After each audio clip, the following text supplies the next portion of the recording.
ଜୟ Jagannath sauna. ତ sauna ଆପଣମାନେ ଯେମିତି ଦେଖିପାରୁଥିବେ ଆମର ନିଜ ଜିଲ୍ଲାରେ ବହୁତ ବଡ଼ ନିଯୁକ୍ତି ବାହାରିକି ଆସିଛି ସାଉନା। ତ ଆଜି ଆମେ এই ଭିଡ଼ିଓରେ କ'ଣ ରହିଛି ଏହାର ଏଜୁକେସନ୍ କ୍ୱାଲିଫିକେସନ୍, କ'ଣ ରହିଛି ଏହାର ଦରମା, କ'ଣ ରହିଛି ଏହାର ଫୁଲ୍ ଡିଟେଲ୍ ଇନଫର୍ମେସନ୍ ଏ ବିଷୟରେ এই ଭିଡ଼ିଓ ଜରିଆରେ ଜାଣିବା ସାଉନା। ତ ଯଦି ଆପଣ এই ଭିଡ଼ିଓଟିକୁ ପ୍ରଥମ ଥର ଦେଖୁଛନ୍ତି ତାହେଲେ ଚ୍ୟାନେଲକୁ ସବସ୍କ୍ରାଇବ୍ କରିଦିଅନ୍ତୁ ଏବଂ ପାଖରେ ଥିବା ବେଲ୍ ଆଇକନ୍କୁ ମଧ୍ୟ ଦବାଇ ଦିଅନ୍ତୁ, ଯାହାଫଳରେ ପ୍ରତିଦିନ ଆପଣ ଆମର ସର୍ବପ୍ରଥମେ ଜବ୍ ଅପଡ଼େଟ୍ ପାଇଯିବେ। ତ ଚାଲନ୍ତୁ ଦେଖିବା କ'ଣ ରହିଛି ଏହାର ନୋଟିଫିକେସନ୍ଟି। ତ ସାଉଣ୍ଡ ଆପଣମାନେ ଯେମିତି ଦେଖିପାରୁଥିବେ ଆମର ଯେଉଁ ପଦବୀଟି ବାହାରିଛି ତା'ର ନାମ ହେଉଛି WCD department government of Odisha.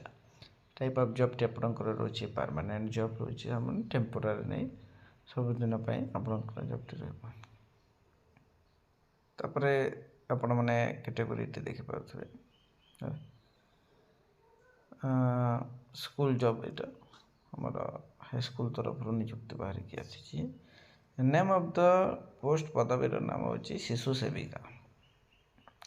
ଶିଶୁ ସେବିକା ଛୁଆମାନଙ୍କର ଯେଉଁ ରହିଥାଏ।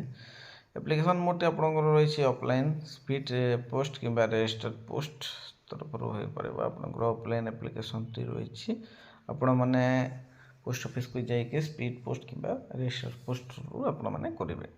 ହୁ କ୍ୟାନ୍ ଆପ୍ଲାଏ କେଉଁ ପ୍ରାର୍ଥୀ ଜବ୍ଟିକୁ ଆବେଦନ କରିବେ ଓ ଓଡ଼ିଶା କ୍ୟାଣ୍ଡିଡେଟ୍ ଆମର ଓଡ଼ିଶାର ସମସ୍ତ ଜିଲ୍ଲାର ପ୍ରାର୍ଥୀ ଜବ୍ଟିକୁ ଆବେଦନ କରିପାରିବେ। ଆପଣମାନେ ଯେକୌଣସି ଜିଲ୍ଲାର ହୋଇଥିଲେ ମଧ୍ୟ ଏ ଜବ୍ଟିକୁ ଆବେଦନ କରିପାରିବେ। ପ୍ଲେସ୍ ଅଫ୍ ପୋଷ୍ଟିଂ ଆପଣଙ୍କର ଓଡ଼ିଶା ପ୍ରାଇମେରୀ ସ୍କୁଲ ଶିଶୁ ବାଟିକା, ମାନେ ଆପଣଙ୍କର ପ୍ଲେସ୍ ଅଫ୍ ପୋଷ୍ଟିଂ ହେବ ଆମର ଯେଉଁ ପ୍ରାଇମେରୀ ସ୍କୁଲମାନଙ୍କରେ ଯେଉଁ ଅଛି ଅପର ପ୍ରାଇମେରୀ ସେଇଠି ଆପଣଙ୍କର ପୋଷ୍ଟିଂଟି ହେବ। ତ ଆପଣମାନେ ଜାଣିଛନ୍ତି ଏବେ ଶିକ୍ଷକର ବହୁତ ଅଭାବ ରହୁଛି ଓଡ଼ିଶାରେ। 56,000 ଖଣ୍ଡେ ଏମିତି ଖାଲି ରହିଛି ପଦବୀ ଆମର ପ୍ରାଇମେରୀ ଟିଚର୍ରେ। ତ ସେଇଟା ବହୁତ କାମ ଦେବ, ସେଥିପାଇଁ ଆପଣମାନେ ଏଇ ଜବ୍ଟିକୁ କରିପାରିବେ। ଆଗକୁ ଯାଇକି ସେମିତି ହିଁ ସାଲାରୀ ଭଲ ଦେବ। ଏଜୁକେସନ୍ କ୍ୱାଲିଫିକେସନ୍ ବିଷୟରେ ଟିକେ ଧ୍ୟାନ ଦେବା। Candidate should have complete 8th 10th pass from recognise board. ତ ଯଦି ଯେଉଁ ପ୍ରାର୍ଥୀ ଏ ଜବ୍ଟିକୁ ଆବେଦନ କରୁଛନ୍ତି ସେମାନେ ତାଙ୍କର କେବଳ 8ମ ଏବଂ 10ମ ପାସ୍ ହେଇଥିଲେ ସେ ପ୍ରାର୍ଥୀ ଏ ଜବ୍ଟିକୁ ଆବେଦନ କରିପାରିବେ। ତ ଏଇଟା ଗୋଟେ ବହୁତ ଭଲ ସୁଯୋଗ। ତାପରେ ଲିମିଟ୍ ଉପରେ ଧ୍ୟାନ ଦେବା, ବୟସ ସୀମା କେତେ ରହିବା ଦରକାର। ଯଦି ଯେଉଁ ପ୍ରାର୍ଥୀ ଏ ଜବ୍ଟିକୁ ଆବେଦନ କରୁଛନ୍ତି ସେମାନେ, ତ ଯେଉଁ ପ୍ରାର୍ଥୀ ଏ ଜବ୍ଟିକୁ ଆବେଦନ କରିବେ ତାଙ୍କର ମ୍ୟାକ୍ସିମମ୍ ଏଜ୍ଟି ରହିବ 18 ବର୍ଷ ଏବଂ ଆପଣଙ୍କର ମିନିମମ୍ ଏଜ୍ଟି ରହିବ 18 ବର୍ଷ ଏବଂ ମ୍ୟାକ୍ସିମମ୍ ଏଜ୍ଟି ରହିବ 42 ବର୍ଷ। ତ ଯେମିତି ଆପଣମାନେ ଜାଣନ୍ତି ସାମନେ ଯଦି ଯେଉଁ ପ୍ରାର୍ଥୀ ଜବ୍ଟିକୁ ଆବେଦନ କରିବେ ତ ତାଙ୍କର ବୟସ 18 ବର୍ଷରୁ କମ୍ ହୋଇନଥିବା କଥା ଏବଂ 42 ବର୍ଷରୁ ଅଧିକ ହୋଇନଥିବା କଥା, ତାହେଲେ ସେ ପ୍ରାର୍ଥୀ ଏ ଜବ୍ଟିକୁ ଆବେଦନ କରିପାରିବେ, କିଛି ଅସୁବିଧା ନାହିଁ।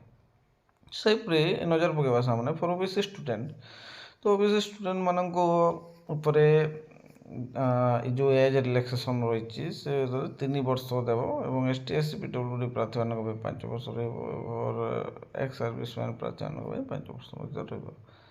PWD ପ୍ରାର୍ଥୀମାନଙ୍କ ପାଇଁ ମଧ୍ୟ 5 ବର୍ଷ ରହିବ। ତ ସେହିପରି ଅପଡ଼େଟ୍ଟା ବହୁତ ଜଲ୍ଦି ଆସିବ, ଅପଡ଼େଟ୍ ବହୁତ ଜଲ୍ଦି ଆସିବ ହେଲା।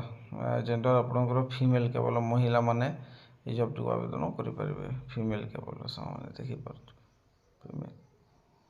ତାପରେ ନଜର ପକାଇବା ସାମନେ ଦରମା ଉପରେ। ଯଦି ଯେଉଁ ପ୍ରାର୍ଥୀ ଜବ୍ଟିକୁ ଆବେଦନ କରୁଛନ୍ତି ତ ତାଙ୍କର ଦରମା କେତେ ରହିବ। ତ ଦରମା ଏଇଠି ଦେଖିପାରୁଥିବେ ଆପଣମାନେ 3,000 ଦରମା ରହିବ ଦେଖିପାରୁଥିବେ। ତାପରେ ମଧ୍ୟ ବଢ଼ିବ ସମୟ, ଆମାଉଣ୍ଟଟା ଛୋଟ କିନ୍ତୁ ଗଭର୍ଣ୍ଣମେଣ୍ଟ ଜବ୍ଟା ଗୋଟେ ପ୍ରକାରରେ ଦେଖିଲେ ବଢ଼ିବ ପଛେ। ସିଲେକ୍ସନ୍ ପ୍ରୋସେସ୍ ଆପଣଙ୍କର ରହିଛି candidate select by the school community. ତ ସ୍କୁଲ ଜରିଆରୁ ଆପଣଙ୍କର ସିଲେକ୍ଟ କରାଯିବ, ସାମନେ ଏକ୍ଜାମ୍ ହେବ ନାହିଁ। Selection process candidate select by the school, ଆପଣଙ୍କର no exam, no skill test, document verification only ହେବ। ଆପଣଙ୍କର ଡକୁମେଣ୍ଟ ଭେରିଫିକେସନ୍ କିଛି ଆପଣଙ୍କର ହେବ ନାହିଁ। ସେହିପରି ଦେଖିନେବା ସାମନେ ତ ଆପ୍ଲିକେସନ୍ ଫିସ୍ଟି ଆପଣଙ୍କର କ'ଣ ରହିଛି। ଫର୍ ଜେନେରାଲ୍ କ୍ୟାଣ୍ଡିଡେଟ୍ ଫ୍ରି ରହିଛି, EWS କ୍ୟାଣ୍ଡିଡେଟ୍ ଫ୍ରି ରହିଛି, ଫର୍ OBC କ୍ୟାଣ୍ଡିଡେଟ୍ ଫ୍ରି ରହିଛି, PhD କ୍ୟାଣ୍ଡିଡେଟ୍ ଫ୍ରି ରହିଛି, ST SC କ୍ୟାଣ୍ଡିଡେଟ୍ ମଧ୍ୟ ଫ୍ରି ରହିଛି। ତ ଆପଣମାନେ ଦେଖିପାରୁଥିବେ ଯେଉଁ ଆମର ନିଯୁକ୍ତିଟି ବାହାରି ଯାଇଛି ତା'ର ଅଫିସିଆଲ୍ ନୋଟିଫିକେସନ୍ ଯଦି ଏ ଭିଡ଼ିଓଟି ଭଲ ଲାଗିଥିଲେ ଚ୍ୟାନେଲ୍କୁ ସବସ୍କ୍ରାଇବ୍ କରିଦିଅନ୍ତୁ ଏବଂ ପାରୁଥିବା ବେଲ୍ ଆଇକନ୍କୁ ଦବାଇ ଦିଅନ୍ତୁ ସାମନେ। ଏବଂ ଯଦି ଆପଣମାନେ ଚାହୁଁଛନ୍ତି ତ ଆମର ଡେଲି ନୋଟିଫିକେସନ୍ କିମ୍ବା ନ୍ୟୁଜ୍ ଅପଡ଼େଟ୍ ଜାଣିବା ପାଇଁ କିମ୍ବା କୌଣସି ଫର୍ମ ନେବା ପାଇଁ ତାହେଲେ ଆପଣମାନେ ଟେଲିଗ୍ରାମ ଗ୍ରୁପ୍ଟି ଆମର ଡିସ୍କ୍ରିପ୍ସନ୍ରେ ଅଛି, ଆପଣମାନେ ଯାଇକି ଜଏନ୍ ହେଇଯାଆନ୍ତୁ। ରହିଲି ଜୟ ଜଗନ୍ନାଥ।